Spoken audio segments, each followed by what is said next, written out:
when we talk about life-changing tips, this is not an empty promise. This is actually insights that we had that changed our quilting life, like for real. So if you were at some workshop or other content from Orbital Quilting, you know that this feather, it's actually a feather that we quilted for a client, and I am glad that we had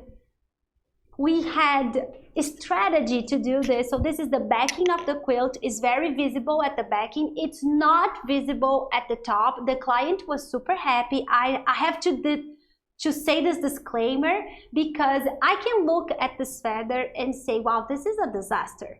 And if you're quilting feathers like that, you are not a disaster.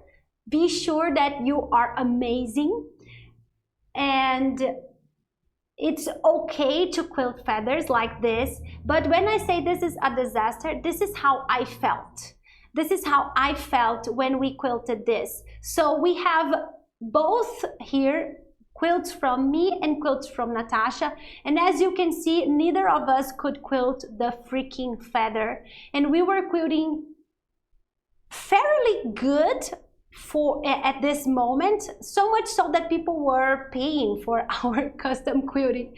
But this was actually a very dark moment in our free motion quilting journey. So the tips that we are sharing today about free motion quilting, they are the insights that change this feather from this to this one. So these feathers are like days apart. This is not a struggling and suffering result. This is the result of pure understanding and pure strategy to achieve a skill. And we were able to develop that because we were two people interested in how to make the process easier and how to make the process replicable. So this is the transformation that we got from that. So how do you do confident and smooth free motion quilting? How do you get to this point? How do you evolve from this to this in a matter of days? I would say hours even. So of course, when you get a confident and smooth quilting, let's say you want to quilt this border design, this green border. So you say, wow, so to do this, I have to practice this design. How is the path of this design? What do I have to do with loops? And the same thing for the leaves, and the same thing for the hearts, and the same thing for the feathers, right? So you look at the design and say, wow, I get to get real smooth and confident for this design, so I have to learn this. And then, how do you know if you know how to quilt free motion bows like this? This is completely free motion. We only had a teeny tiny dot inside the circle marked to quilt this. So we have the spacing kind of right. And it was kinda, because it was so small, considering the circle inside, that was just kind of. But how do you know if you can quilt bows and ribbons like that? Well, of course, you have to train and practice this design, right? And the same thing for the Halloween designs. I love to show off Halloween designs, so they are always they are always in the trunk shows. So how do you know if you know how to quilt the spider, the skulls, the bones, the cauldron, the tree, the eyes, the creepy eyes, the tombs, the bats? There's a lot of things going on. So you have to know how to quilt each one of them as a design, right? So the solution to learn and to be able to quilt all of this confidently and with smooth movements and smooth designs, obviously. And I don't even want to mention feathers, because feathers are the bucket list of most free motion quilters, and we can understand why. It's so pretty, and we can understand why people have difficulties, because we had our own. Yeah. So of course the solution is practice, practice, practice, right? This is how people teach. This is, if you go to YouTube right now, they'll say, I'll teach you a design, and then all you have to do is practice, practice, practice, and you will be able to quilt this. You know what? This is like Beetlejuice stuff, because you have to say 3 times, because it's always 3 times. Practice, practice, practice, and then boom, Beetlejuice appears, and therefore your amazing quilting comes together, right? After three times. Yeah. But Sorry, no. but no. But no. Practice, practice, practice is actually the opposite of what you have to do when you're learning free motion quilting. You have to forget designs. So it doesn't matter if it's a bow, if it's Halloween designs. It doesn't matter if it's feathers. What matters is what you have inside, is if you have the flow from the brain to the muscle, to the body, to the design. You have to forget design. It's the last thing you're gonna think about. Yeah. So this is why you have to learn skills first, and then you have freedom sooner. Because we understood that in our journey, because we understood that designs doesn't matter. What matters is how we move, and then if we can actually control how we move, and if we can teach our body to move intentionally, then we can quilt whatever we want. And we can even go from that thumb feather, we call that feather thumb feather. It's like the zombie feather, lots of zombie fingers. It kind of grew on me with this name, the zombie feather, because it's a theme now. It's something. It has a purpose. It has a place, right? So understanding that you don't have to go to the design and then put the design inside your body. And actually you have to come from the movement to get any design. That actually changed our life forever, because now we can look at anything. I mean anything. The other day I was looking for very, very intricate line work. You know that our quilting has a lot of line work, so it's not texture, it's not echoing, it's not micro quilting. We like elaborate, complex looking designs on the line.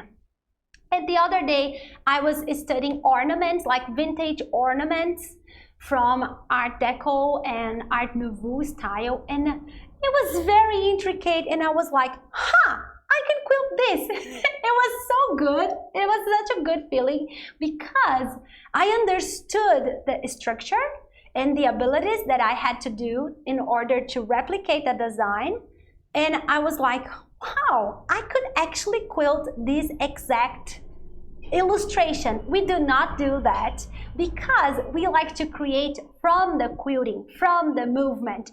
But that realization alone was like a super fun moment to have. And the great thing is that if we were to quilt that, exactly that design, that drawing, that the vector, whatever, that illustration, we would not need to trace the final design. Oh yeah, it's not a stencil. Yeah, not like a stencil, because with a stencil or drawing the design, you can quilt along any traced line, and then you'll quilt whatever. I was talking about free motion. Thank you so much. So when you truly realize that skill on how to move your body is what you actually need, that changes everything. That changes how fast you can develop designs, that changes how smooth your quilting are, because you can focus on what matters, and you can dial down the volume of everything else, every noise that gets in the way of your creativity, and that's amazing. So this is the life-changing tip that we had for free motion quilting.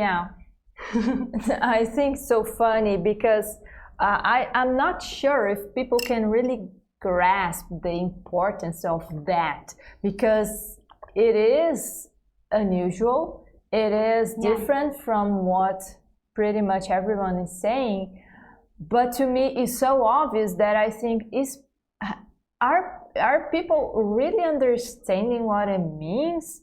So I do love to make analogies, which just like jokes, I'm not too good at, but I have this instinct that I need to make some analogy. So I'm sorry for you. You're going to hear a bad analogy right now. From the same creators of bad jokes. Bad analogies. No, we can say medium analogies. Like, yeah, well, sometimes we got them, but sometimes not so much. Let's try one here. Thing that you want to learn.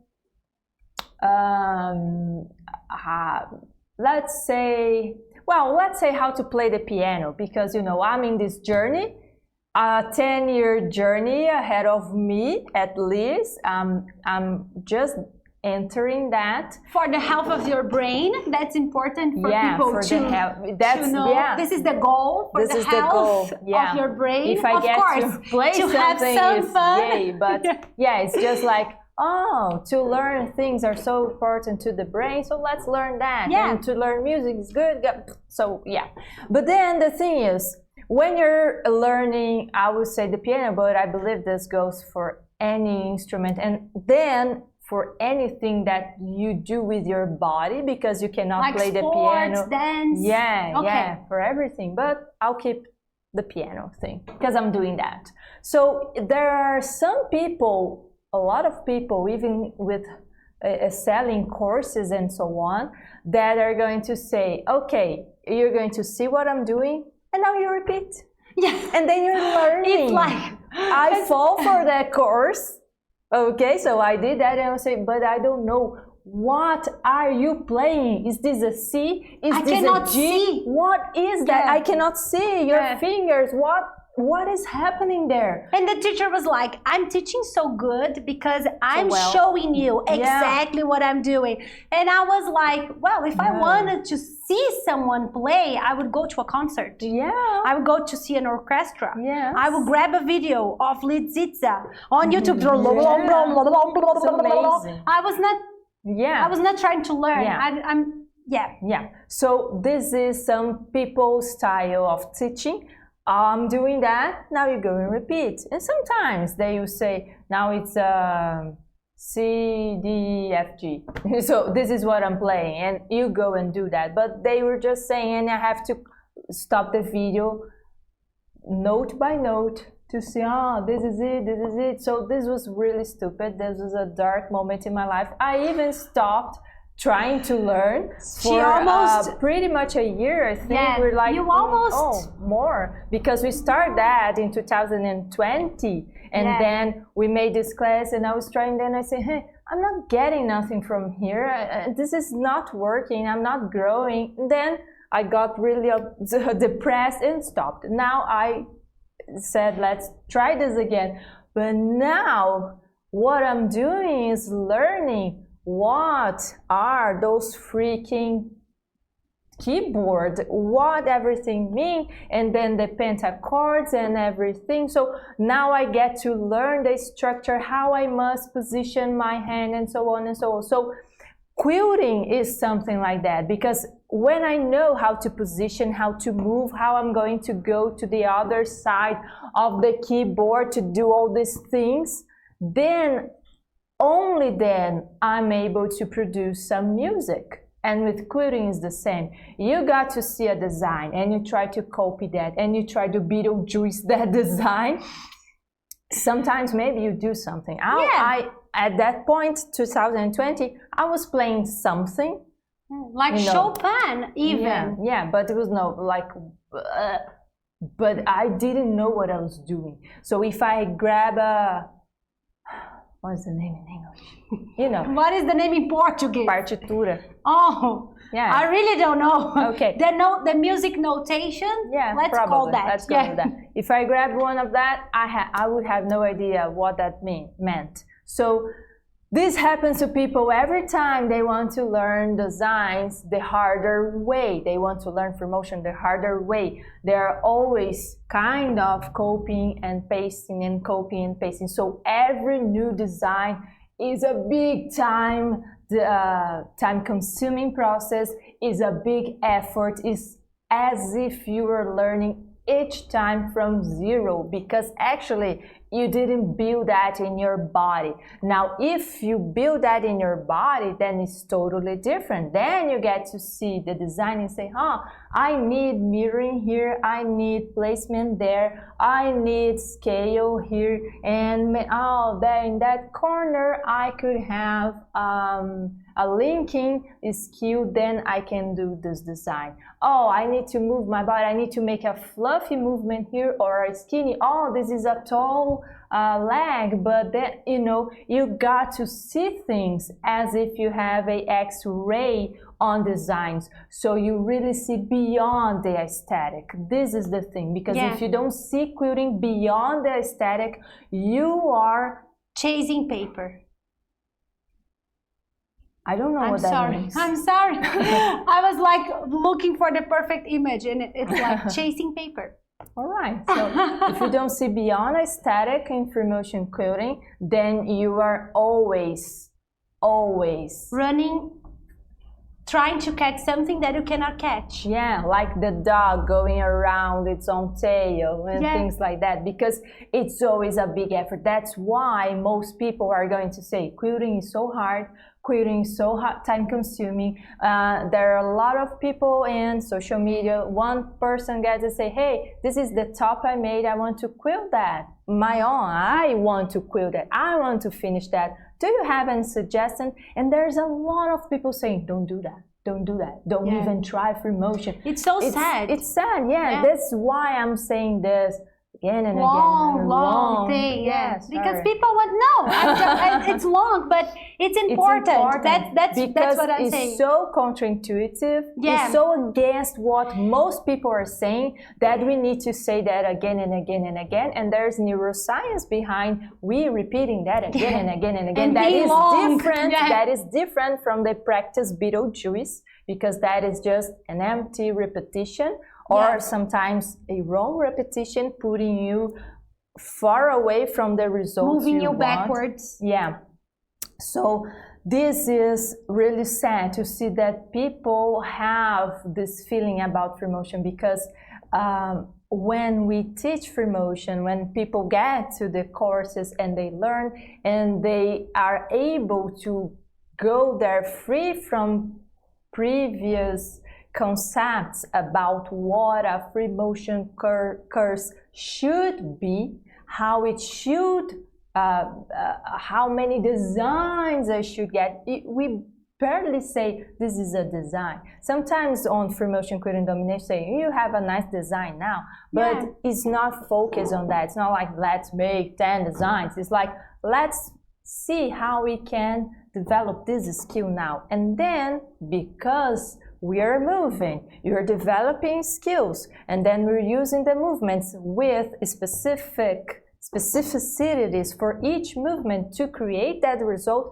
then of course you got a result, which is a design. But it's like, I just end up with a design. It's not like, how do I get that design? You get to do that later once you have the skills, as I get to play the Hungary Rhapsody later in maybe 30 years. Maybe 5. I was going to be so optimistic about the time. No, because I'm thinking opposite. I'm glad free motion quilting is nothing compared to piano in time. It's so much easier. It's so much, so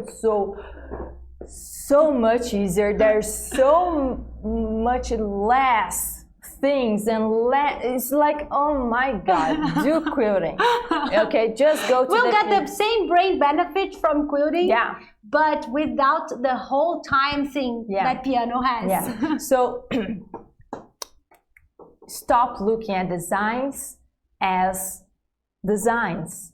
as if this is the result you want to achieve. Stop looking at quilting as designs. Designs you have to learn. Yeah, aesthetics, because that is just a result that you will have naturally if you look at the right things. And the right things are skills.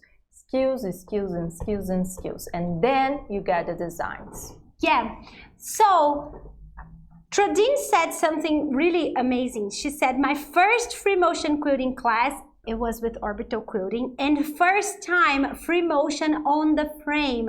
Your class helped me get it set up properly. I'm so glad, Tradine, because this is the goal. The goal is for quilters to do their own quilting. If we could make a t-shirt or an award to place here that said, I